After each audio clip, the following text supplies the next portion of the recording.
Feeling like a fraud is so common, it's basically like a membership requirement for anyone doing anything new or challenging. In this episode, we'll unpack what imposter syndrome really is, why it shows up for future therapists and others, and how we can begin to loosen its obnoxious, unnecessary, irritatingly diabolical grip. I'm Gabriella, therapist in training, sharing my grad school journey to engage, empower, and educate.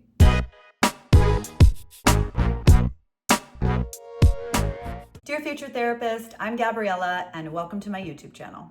Imposter syndrome is a persistent belief that you're not as competent as people think you are, despite objective evidence of your abilities.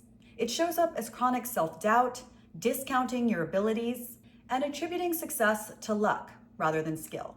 Clinically, it's not a diagnosis. You won't find imposter syndrome in the DSM-5. But it is a well-documented psychological phenomenon, first identified by psychologists Pauline Clance and Suzanne Imes in 1978. Their initial research was published as imposter phenomenon, a term they coined to describe the internal experience of feeling like a fraud, despite outstanding achievements. Their study, The Imposter Phenomenon in High-Achieving Women, detailed this phenomenon observed in successful women who doubted their own competence. Imposter syndrome doesn't come out of nowhere. It's often rooted in trauma.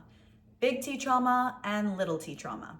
Big T trauma refers to major, life-threatening, or overwhelming events. Things like abuse, assault, a serious accident, or sudden loss. These experiences can fundamentally shake our sense of safety and worth.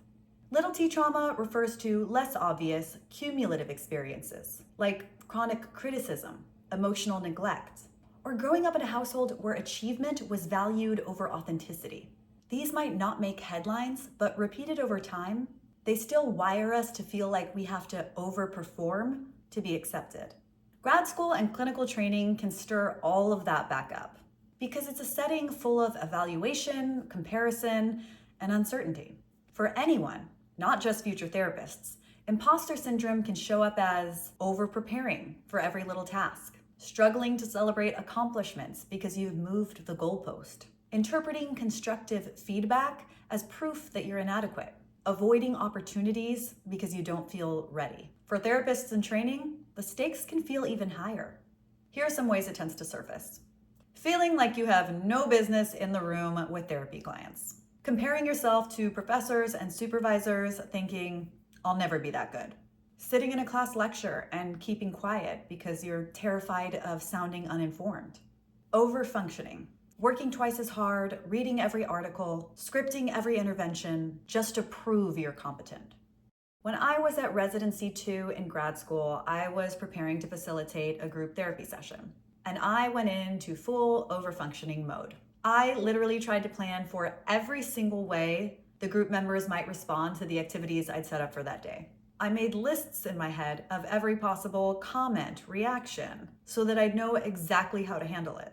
By the time the session rolled around, I had rehearsed 1,000 different scenarios. And you know what happened? Not a single group member responded in any of the ways that I had planned for. Not a single one. It was a powerful reminder. You cannot possibly prepare for every single outcome in this kind of work. Therapy is unpredictable. What makes us effective as counselors isn't perfect preparation, it's adaptability. It's being grounded enough in ourselves to respond in the moment, because sessions almost never go exactly the way we think they're gonna go. Why does that sound familiar? Oh yeah, because the same is true of life in general. Preparation is essential, but so is learning to trust your abilities, your intuition, and giving yourself grace when you don't have all the answers. Imposter syndrome can show up as this messy cycle of self-doubt and overfunctioning. There have been countless times I've gone above and beyond and still felt like I wasn't enough. And because I didn't know how else to cope, I masked those feelings with sarcasm and self-deprecating humor. Two of my favorite coping mechanisms. Objectively, it was hilarious, but it didn't kill my imposter syndrome. In fact, it just reinforced it. I used to perform stand-up comedy. I went to open mic after open mic and spilled out every single trauma or insecurity I could think of in very public settings. I thought that if I could just own it out loud, I could finally learn to accept myself. Yeah, it didn't quite work out that way.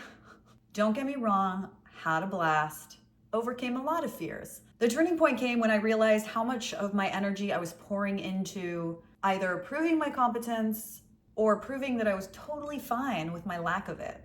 Both were two sides of the imposter coin. What I had to learn was that I didn't need to perform either role.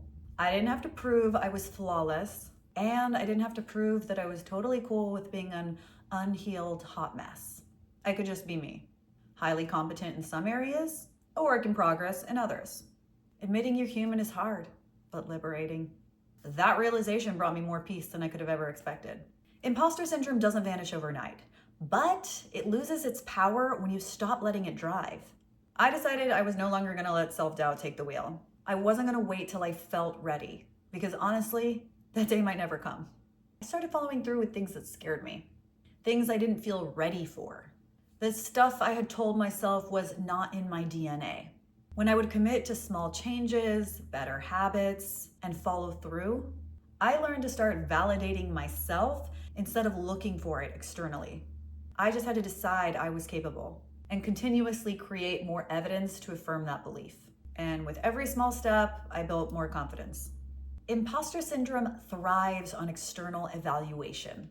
It's that obnoxious little voice saying, "What if they don't think I'm good enough?" But when you shift your focus to how you value yourself, when your self-worth comes from an internal source, you weaken the entire system. External validation matters less, and the fear of being found out loses its bite. So here's some takeaways. Imposter syndrome is common. It's rooted in old wounds, not your actual competence.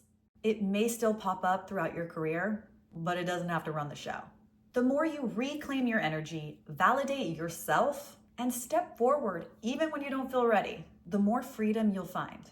And so what? Maybe you fail, maybe you suck, maybe you look stupid.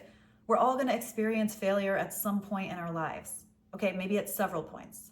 Okay, maybe I've lost count of how many times. But that doesn't mean we don't belong.